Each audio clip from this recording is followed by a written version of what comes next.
is freedom of speech and expression everywhere in the world.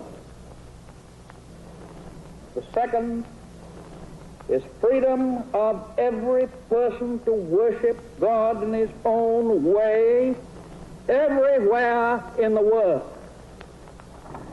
The third is freedom from want, which translated into world terms means economic understandings which will secure to every nation a healthy, peacetime life for its inhabitants everywhere in the world.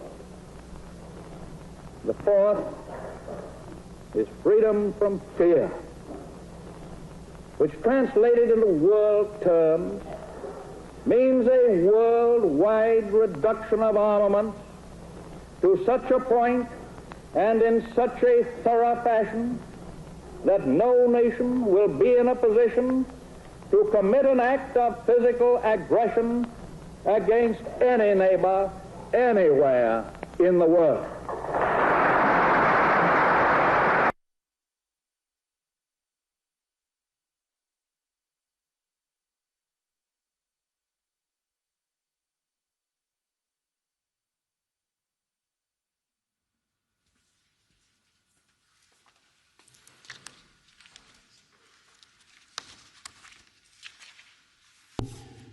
Your Majesty, Your Royal Highness, Your Highness, Mr. President, Mr. Prime Minister, Excellencies, esteemed laureates, members of the Roosevelt family, ladies and gentlemen, welcome to Zeeland, the province of the forefathers of the Roosevelt family, and welcome to Middelburg, city of freedom and shelter city for human rights defenders. Let me take you back in time to January 6, 1941. On that day, President Roosevelt articulated his vision for a better world in a speech to the United States Congress. And he described a world founded upon four essential human freedoms: the freedom of speech, the freedom of worship, the freedom from want, and the freedom from fear. And this was not a sweet vision of a distant millennium. It was a courageous call to action to break American isolationism during the Second World War. Roosevelt understood that the world order of dictators based on military power had to be opposed by a moral order based on human rights. And so the four freedoms became the moral justification for the involvement of the United States in the liberation of Europe from the tyranny of Nazism. And until this very day, we are deeply grateful that so many young Americans answered to this call to action and sacrificed their lives for our freedom. The strife of the four freedoms did not end after the war. Thanks to the tireless work of Franklin and Eleanor Roosevelt, the four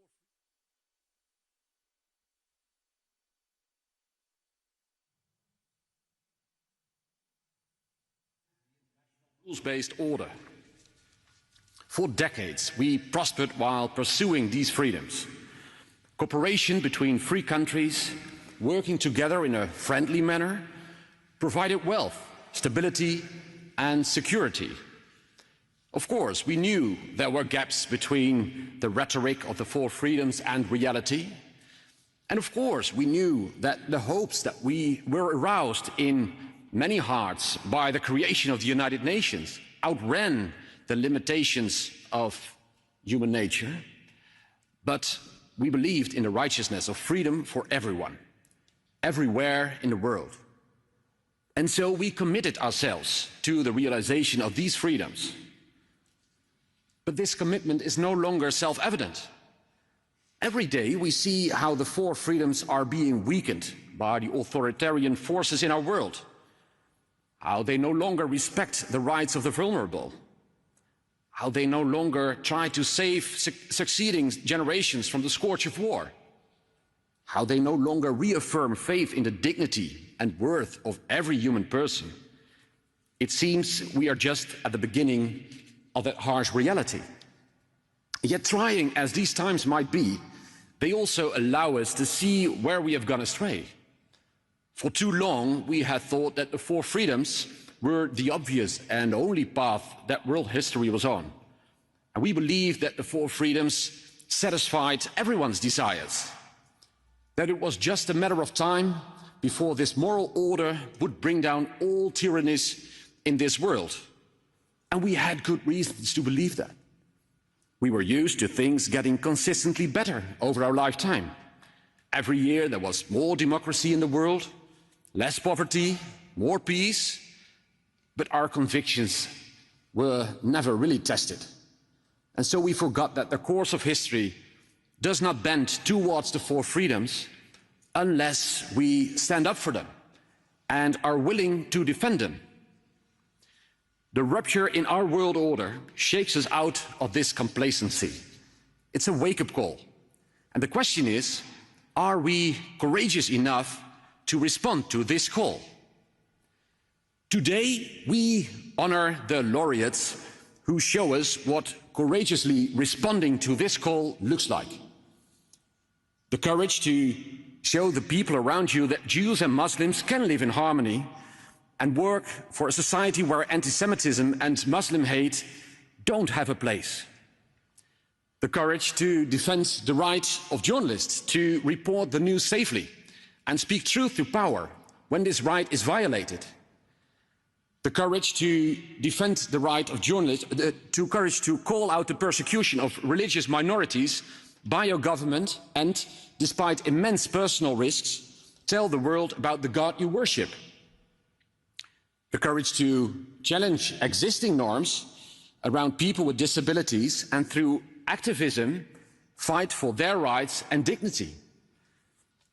And the courage to shift the blame from victims to perpetrators during a public trial and become a beacon of hope that frees women's voices.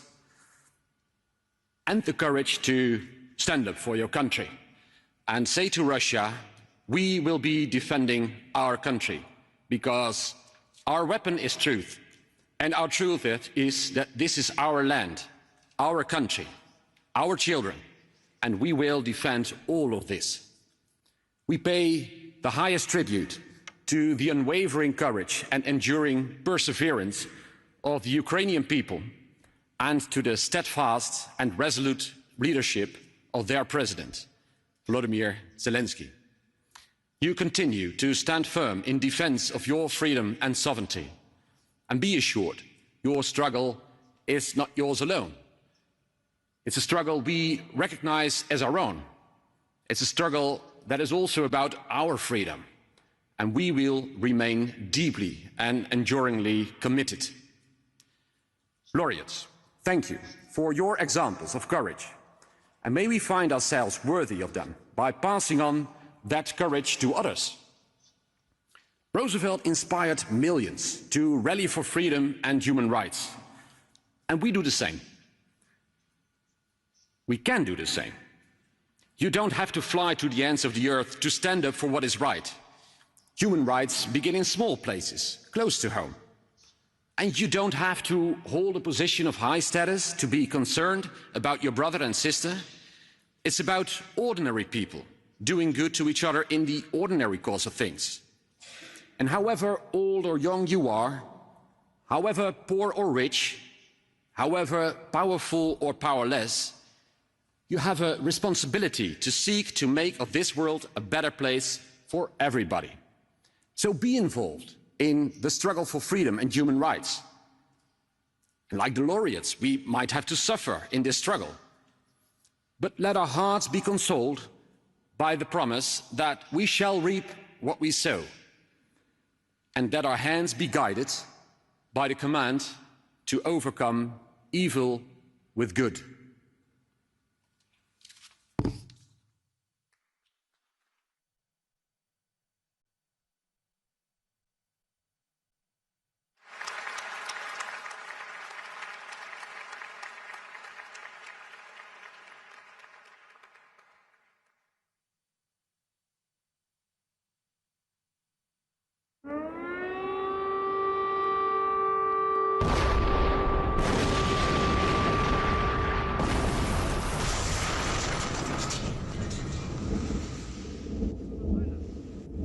one would want to live like that, repeating the same thing for weeks, months, and of course for years. And yet, that's exactly how we live now.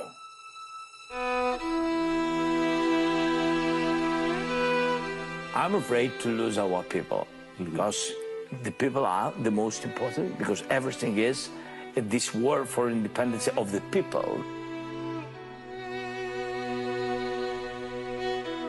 Того дня, коли він загинув, був такий самий день. Я дуже гарно пам'ятаю свої думки, коли я йшла на роботу. Дивилася, оце небо, воно було таке саме синє, таке саме чисте. День був сонячний, прохолодний. Я пам'ятаю, як я думала, як в такий день можна когось вбивати, як можуть летіти ракети, як можуть стріляти люди в такий день. В мені є безконечна кількість горя, тому що матері на всіх мовах кричать однаково і плачуть однаково.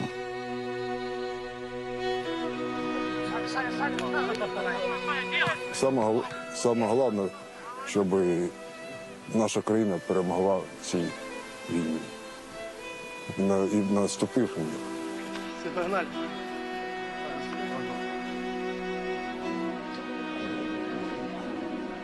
Тобто завжди треба такий в душі мати вогник, щоб він тебе зігрівав. І коли ти будеш його мати, цей вогник, він буде зігрівати оточуючих навколо тебе. Це дійсно працює. На початку війни всі мої друзі роз'їхали. At the beginning of the war, all my friends left and I had nothing to do. I was scared to stay at home alone.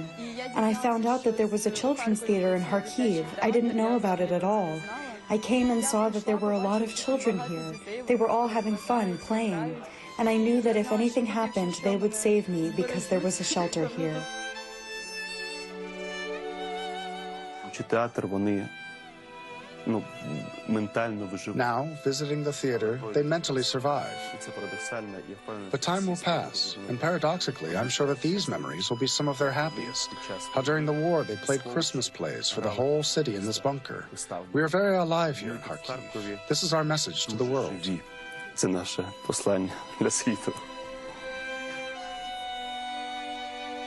For us, to survive is a victory. Because we are surviving with our identity, with our country, with our independence.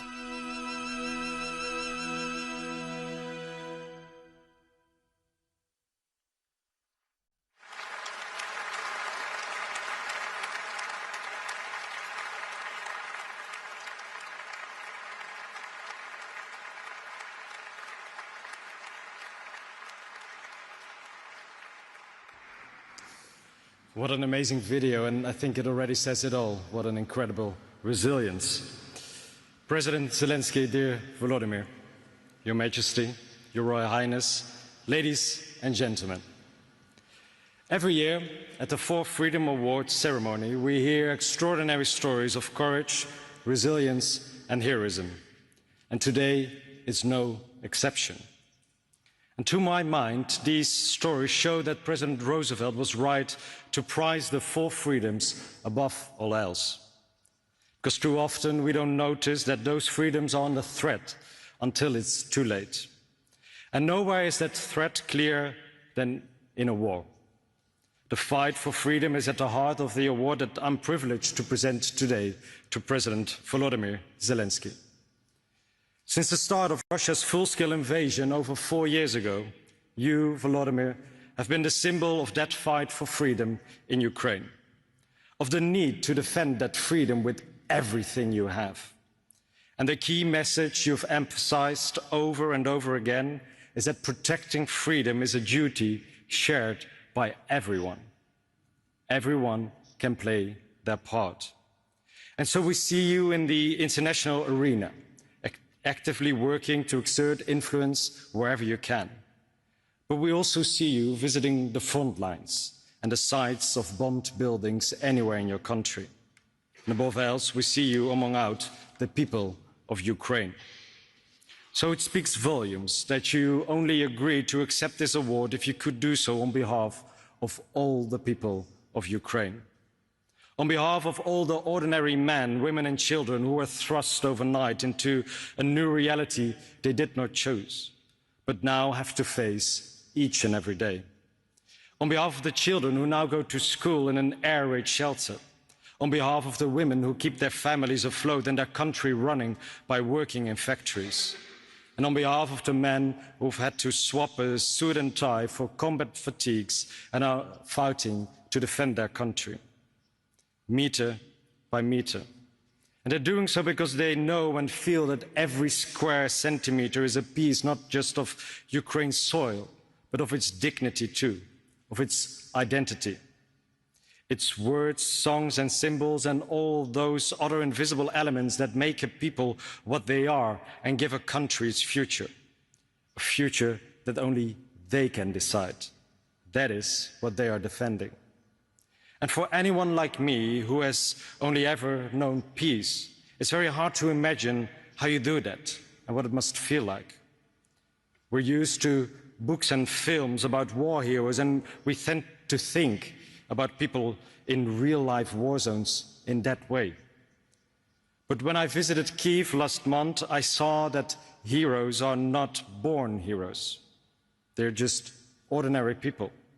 They don't have superpowers or even exceptional talents, or rather that talent is to remain human in an inhuman situation. And I think that's what Eleanor Roosevelt meant when she said that only someone's character is the real criterion of worth. And that's certainly true of the women that I met while visiting a drone factory in Ukraine. Until the war started, they lived their lives as so many women do, pursuing careers, taking care of their families. But when their world changed, they chose to change with it. Now they're working as drone mechanics, a job they probably never heard of until a few years ago, let alone imagine they would be doing. But they made the change. They, for their children at home and for their future. And that same determination is shown every day by Ukraine's emergency workers. Despite shortages of everything, they continue to race to wherever they are needed. And they risk their own lives in the process, because Russian troops are counting on them to show up. After an initial attack, they will often launch a second strike on the same target, hoping to hit as many first responders as possible. When I first heard about this perverse reality, I didn't know what to say. I didn't know what to think, except to wonder how on earth you carry on when you live in such a reality. And yet that is exactly what almost 40 million Ukrainians are doing every day. Ordinary people, getting groceries for their neighbors, buying flowers for their wives, visiting their relatives in the weekend. Ordinary people who show that even in hearts full of fear, there's still room for love and compassion. And that is worth fighting for. And to all those people, and to their president, I want to say this. Yes, it's true that often, too often, you are forced to rely on each other, but you're not alone. There is a place for you in the hearts of so many people, here in the Netherlands, in the United States, and all over the world.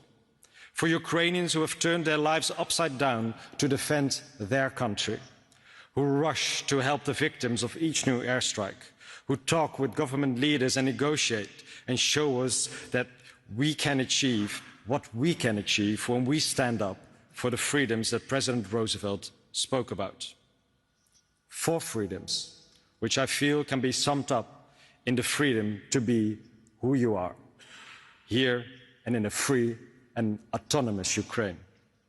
President Zelensky, dear Volodymyr, this award is for your country, for you as president, and for all the Ukrainian people.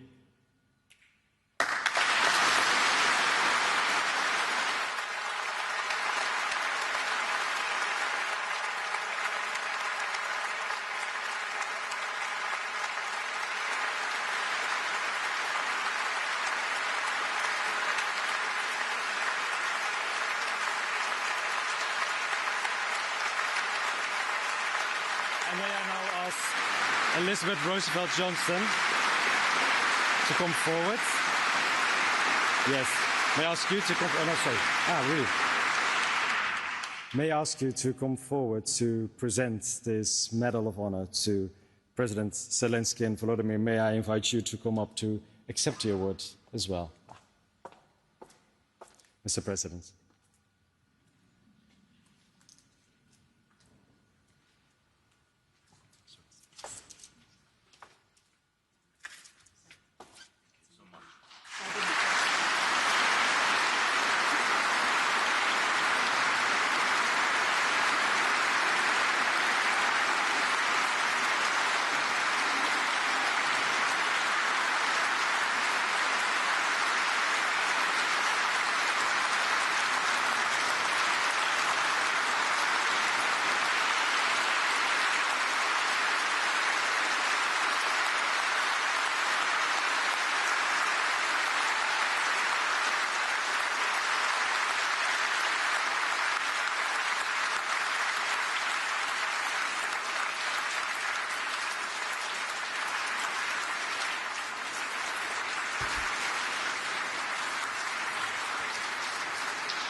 Thank you so much. Your Majesty, Your Royal Highness, dear Prime Minister, dear friends, dear Netherlands, thank you for your attention and support for our people, for Ukraine, for what we are going through. Today in Ukraine is another very hard day, really hard night. The day after a massive Russian attack. In just one night, there were nearly 300 attack drones, 19 ballistic missiles, as well as cruise missiles. Air raid sirens sounded across many of our cities, and this came after waves of shaheeds had filled our skies just yesterday. Dozens of people have been injured, and sadly, so sadly, there are also lives lost in Odessa, Kiev, in Dnipro. Just ordinary people, children, civilians killed by Russian madness. If it's possible, please, I ask you now to honor their memory and all those whose lives have been taken by this terrible war with a minute of silence.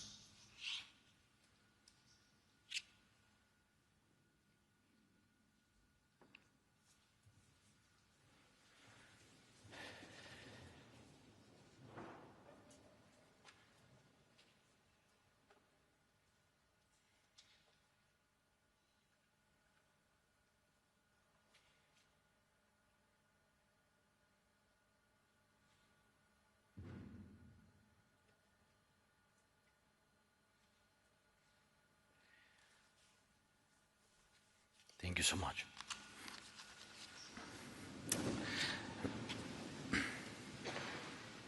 Thank you. This is impossible to accept. No rational person can accept it. Russia's war against our people, against Ukraine, and against the basic principles of normal human life is now in its 5th year. A full-scale war started by one man, only one person, in Moscow, who wanted total control. In the past, when such wars began or were only imagined, one could say that this was an unprecedented moment in history, when such great evil threatened everyone, and when every nation had to decide how to act. But today, this is definitely not unprecedented. We have seen this before. aggressive, unjust, terror-driven, full-scale wars that leave behind ruins and dark chapters in history. Putin knows exactly what he is doing, exactly, and who he resembles. And he is rightly compared to Nazis. He has the same expansionist ambitions. He wants to decide the fate of nations and whether they have the right to exist at all. And at the core of Russia's war against Ukraine is a false claim that Ukraine does not exist, that it is allegedly a part of Russia. And this is not just about history, not just politics, or not just ideology. It's the basis of their goal to erase Ukraine completely. And not only Ukraine. Russia has openly, repeatedly said it wants to control all its neighbors. It wants to decide what security in Europe should look like and whether it should exist at all. Russia has carried its war ideas as far as Syria and Africa. And this is a truly global threat. And it matters that many in the world see it exactly this way, as a global threat. When the full-scale war began, we heard really different reactions, and some were afraid of what would come next day, next moment. Some waited to see whether Ukrainians would withstand the first strikes, and only then decided whether to help. But there were also those who understood it immediately, and people like that, those who called evil by its name, were the majority, and you were among them. Among those who understood immediately, among those who stepped forward to help, among those who are now helping with true leadership, and I'm grateful to you for your support. I'm grateful that the Netherlands truly stands for the protection of life. Thank you. Thanks to your people. Thank you so much. Thank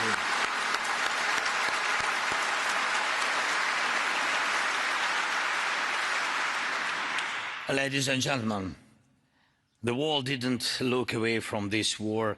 It did not hand Ukraine over to a predator. And that has changed a lot, not only, by the way, not only for Ukraine. I'm convinced that because of this, we still live in a world that is not divided among predators. A world still built on the values of freedom and respect for human life. Yes, wars continue. Sadly, people are still dying. Yes, we often hear that international law and the global order are broken, but there is still a clear majority of nations that recognize that war is not normal, killing people is not normal, and aggression and violence must be stopped. People feel this, really, and the fact that people care, that countries care, that you care, gives us all a real chance. A chance that one day the world will no longer be a victim of wars. That one day the world will have a system, military, political and legal, strong enough to restrain aggressors. That one day people will be able to say that at last we no longer have to fear ruins. This is fundamental freedom we still lack. Freedom from ruins. Freedom from those who bring ruins. Freedom from those who seek to destroy everything that matters to normal people, to normal life. Freedom is never abstract. We must remember this. It's not something given. It's not something that exists in the air. Freedom is a condition people fight for themselves and for their children. It's a condition that must be protected. And it always requires a strong foundation, security, legal, cultural, and educational, and also something deeper, something people feel. A foundation that makes it clear evil will be punished. Punished, absolutely. And this is crucial. Why do wars return? Because those who start them believe they will not be punished. That's why it's not enough when history judges only with truth. Not enough when memory alone delivers judgment. There must be law. There must be international law. There must be the international community enforcing it. And we must achieve this.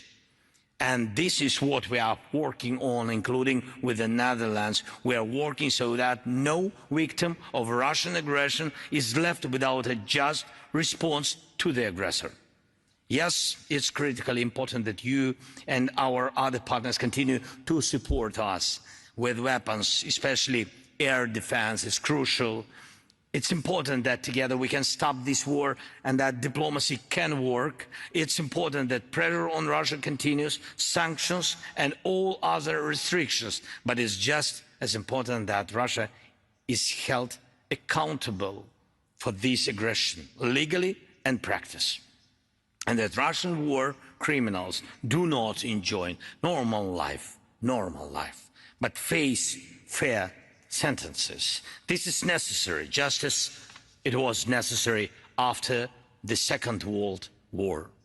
And this is what we are doing here in Europe. Here in the Netherlands, we are working to launch the tribunal for Russia's aggression against Ukraine, and I thank you for your help. We are working to ensure that the international legal system is firm and uncompromising toward Russian war criminals. Please support this. And please remember, all freedoms are fragile without the most basic freedom, freedom from ruins. Without basic security, and when those who start wars feel no accountability. So do not let Russia go unpunished. Thank you so much.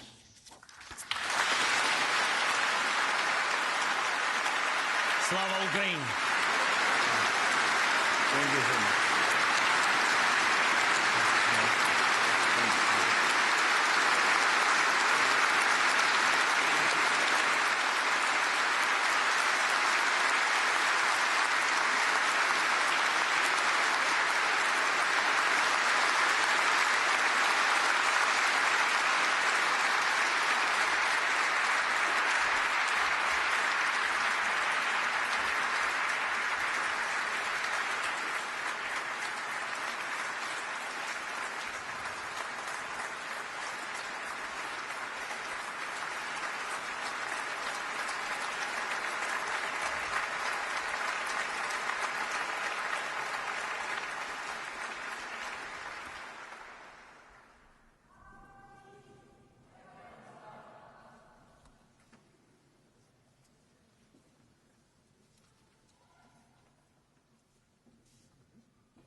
Eleanor Roosevelt once said that human rights begin close to home, in our streets and neighborhoods, in our schools and communities, in the way we treat each other every single day.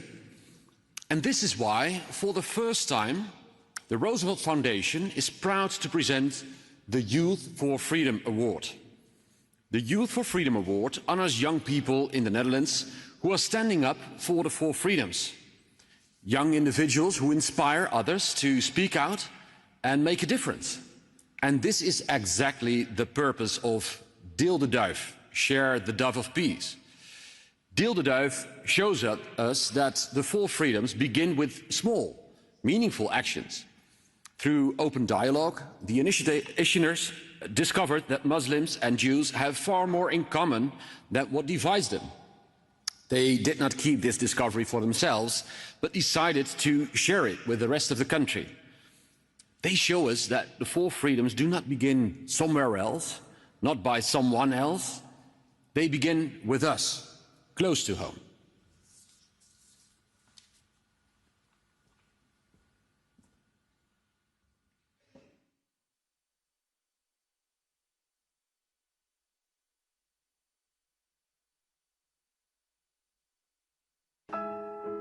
De kloof is breed en lijkt niet te overbruggen. Maar af en toe gloort er een sprankje hoop. De eerste keer dat ik iets hoopvol zag was eigenlijk Deel de Duif. 4 jonge mensen, 2 met islamitische achtergrond, 2 met Joodse achtergrond. En ik dacht, wat zijn jullie moedig. In de ambtswoning van Femke Halsema. En daar waren wij alle 4. En na afloop raakte ik in gesprek met Selma. En toen vroeg ik aan haar hoe het voor haar nu is om een hoofddoek te dragen. Waarna ze mij vertelde, nou, het is best eng en spannend. En mensen beschouwen me opeens als terrorist. En ik word bekeken. En ik vond het heel naar om te horen. En tegelijkertijd herkende ik dat. Omdat ik een ketting met mijn naam in het Hebreeuws heb.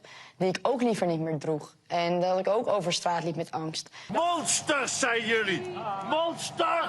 Merry Christmas! Fuck off! De zorgen zijn toch echt dat de islamitische en de Joodse gemeenschap zich in Nederland gewoon niet veilig voelen. En echt actief denken van waar moeten we heen als het hier niet goed gaat of als we hier niet meer mogen zijn. En daar focussen we ons ook op. Gewoon op de verbinding hier. Hoe is de discussie onderling dan? Er zijn mensen die Hamas vrijheidsstrijders noemen. Er zijn mensen die het een terroristische organisatie noemen. Zijn dat onderwerpen waarvan jullie zeggen, ja, daar hebben we even geen zin in en die laten we gaan? Nee. We hebben het er zeker over. En woorden doen ertoe. En we hebben echt wel hele moeilijke gesprekken gevoerd. Maar wel op een hele respectvolle manier. Waarin we echt probeerden de ander te begrijpen. Ook al draait mijn maag om. De truc zit hem echt in juist vragen, wat bedoel je daarmee? Of waarom zeg je dat? Of gewoon aangeven van, oh, dat komt op deze manier bij mij binnen. Daar heb ik best wel moeite mee. Onze meningen verschillen alle vier als het gaat over de situatie daar. Maar als we kijken naar Nederland, waar nu ook heel veel gebeurt, zijn we het over heel veel dingen en bijna alles wel eens. Want we willen niet dat er hier een oorlog gaat woekeren. We willen niet dat elk van ons met angst over straat moet lopen. En polarisatie tegengaan is iets wat we allemaal willen. Maar in je eentje los je dat weinig tot niet op. En dan moet je arm in arm gaan staan. Vanuit Deel de Duif krijgen we zelfs op eigenlijk die best wel aardige boodschap die we hebben, krijgen we reacties zoals dat de duif bewerkt is en onthoofd is. En haatcomments uit onze community. Wat er in een van de gastlessen is gezegd van, nou, leefde Adolf Hitler nog maar. Dat is heel pijnlijk. Ja, het doel met Deel de Duif is inderdaad dat je het gesprek met elkaar aan blijft gaan. Dus dat je elkaar als mens ziet en voor vol aanziet. Ook al hebben we andere meningen. En dat je ook inziet dat er meerdere waarheden naast elkaar kunnen bestaan. Dat is eigenlijk wat wij heel erg proberen over te brengen in wat wij doen als we voor de lessen staan, als we dialogen organiseren. Ga het gesprek met elkaar aan en respecteer de ander. Stel onderzoekende vragen, juist als het pijnlijk wordt en als het persoonlijk wordt. Het gaf ons hoop om met elkaar te praten. En dat wilden we heel graag naar elkaar, of naar buiten eigenlijk ook gaan brengen. Want als wij het kunnen, waarom kunnen anderen dat dan niet?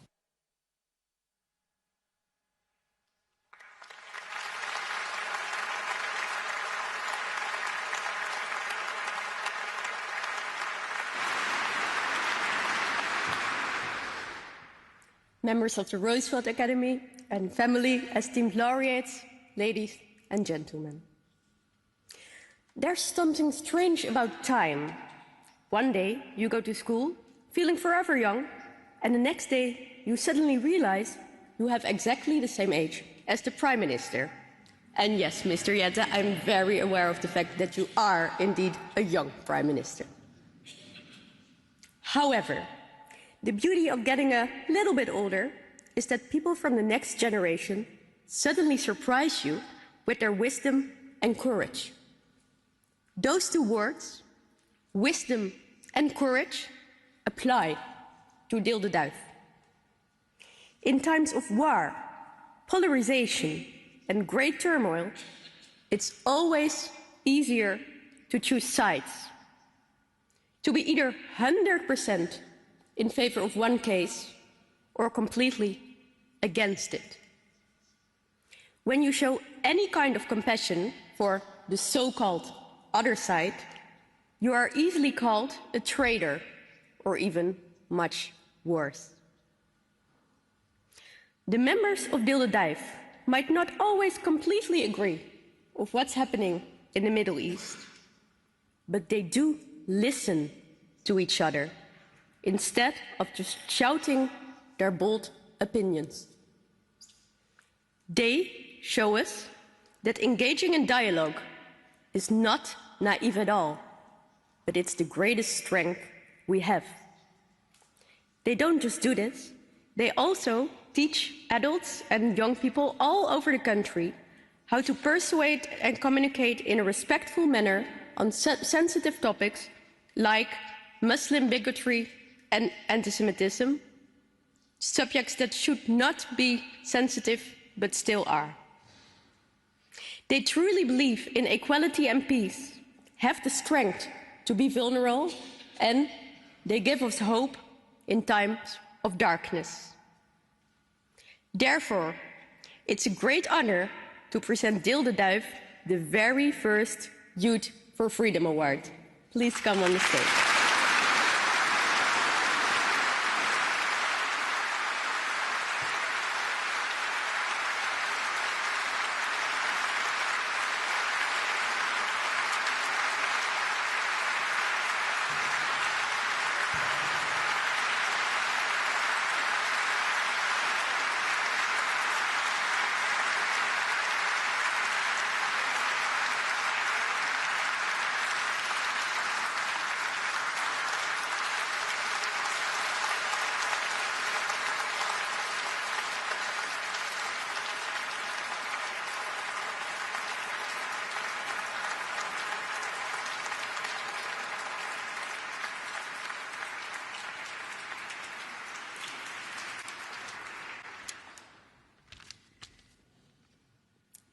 Members of the Roosevelt family, esteemed laureates, and dear everyone. We are incredibly thankful to the Roosevelt Foundation for this great honor. Some people say dialogue is naive, that it doesn't solve any real problems. They should try it. Because dialogue, as opposed to a debate, is not something you win. Your perspective does not overtake the others, it broadens yours. You make their story part of your own. Dialogue, if you do it right, is painful and confronting. But it does not only solve conflict, it prevents it. And sometimes, like in our case, it brings friendship. Dialogue, obviously, is not something you can do on your own. And neither is winning a prize. We would like to thank, first and foremost, Noah Duizend, whose curiosity and boldness started this journey. Thank you, Noah.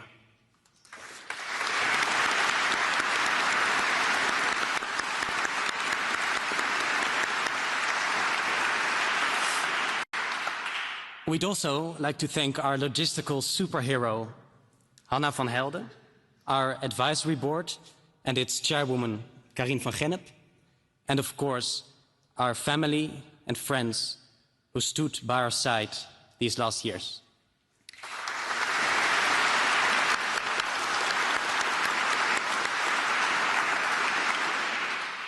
Finally, we would want to dedicate this award to all the young people we have met through the years.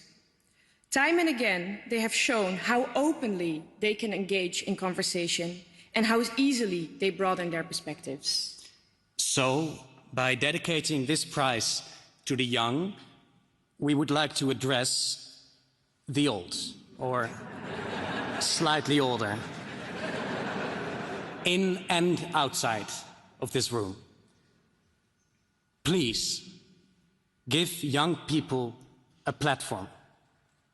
Let them participate equally in conversations about peace and freedom. Take them seriously. We need their ideas, their energy, and their hope for new, better beginnings. Thank you.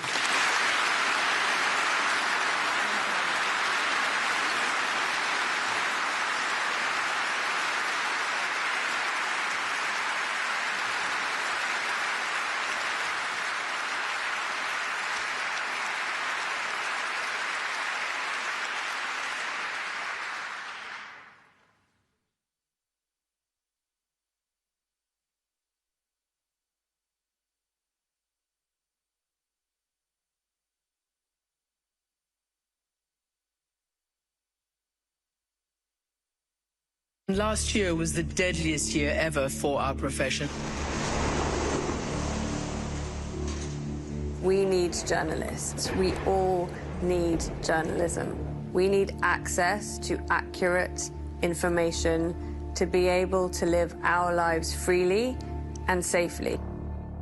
Journalists are often the first people to be attacked when democracy declines, because speaking the truth is a dangerous undertaking when those in power wish to suppress it.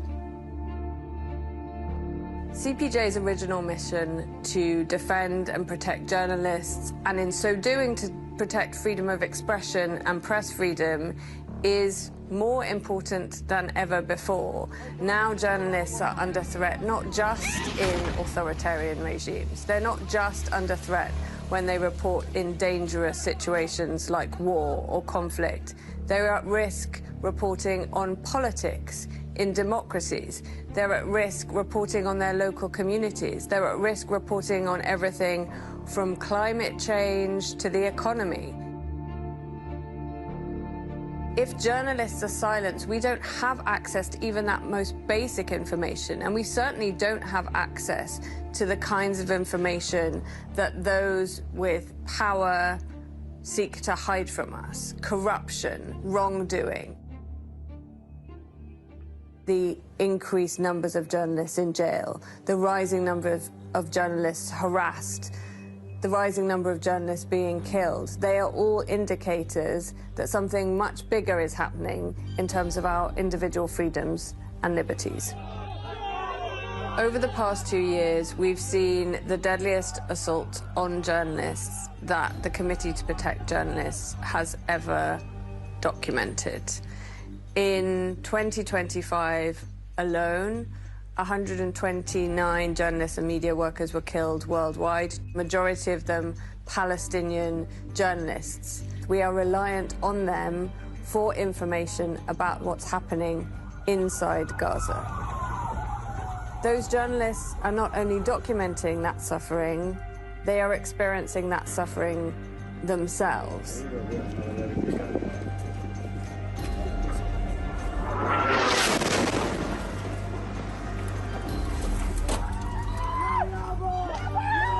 Our job at CPJ is to document each and every single one of those deaths, just as we document each and every single one of the arrests of journalists we see worldwide, to pursue justice for those journalists in order so that that does not happen again.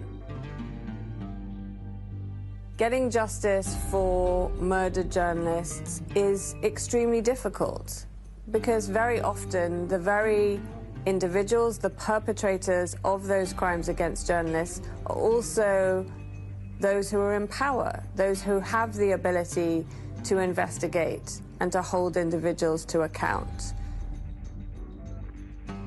We know from talking to journalists who've been in prison, for example, that simply knowing that there is somebody else out there rooting for you, that has your back, that is supporting you, that continues to advocate on your behalf, helps people get through. I would love a world where CPJ no longer existed, where journalists were safe and could work without fear of harm, no matter where they were in the world, no matter what subjects they covered.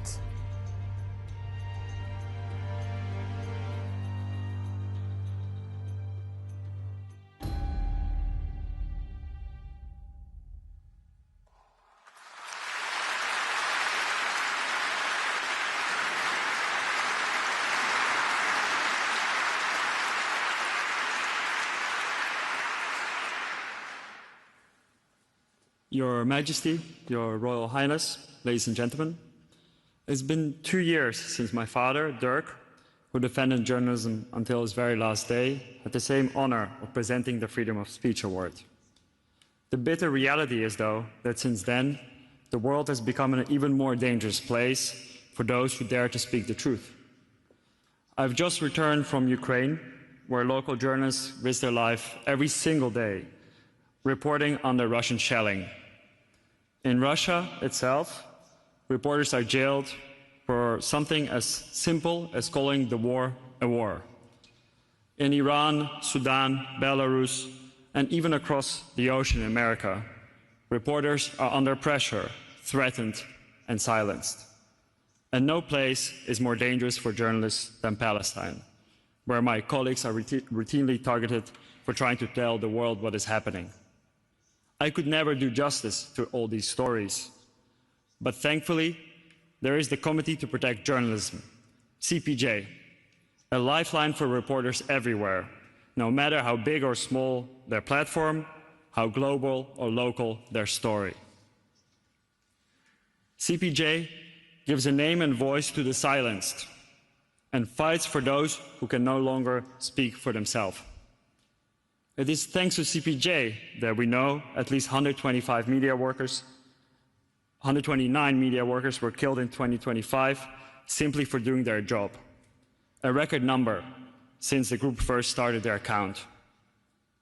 Let that figure sink in for a moment, and let it remind us why CPJ's mission matters and why we must do all our part to ensure that such a grim milestone is never reached again. It is my immense privilege to invite Jody Ginsburg, CPJ's fearless CEO, to come on stage to receive this award.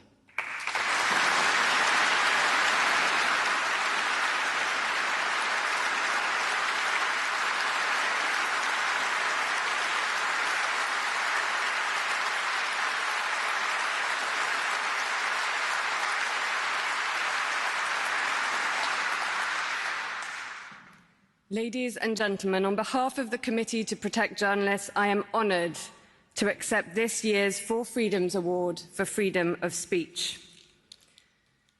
All of us here in this room, no matter who we are, whether king or courtier, president or citizen, all of us need information. Freedom of expression, the ability to seek, receive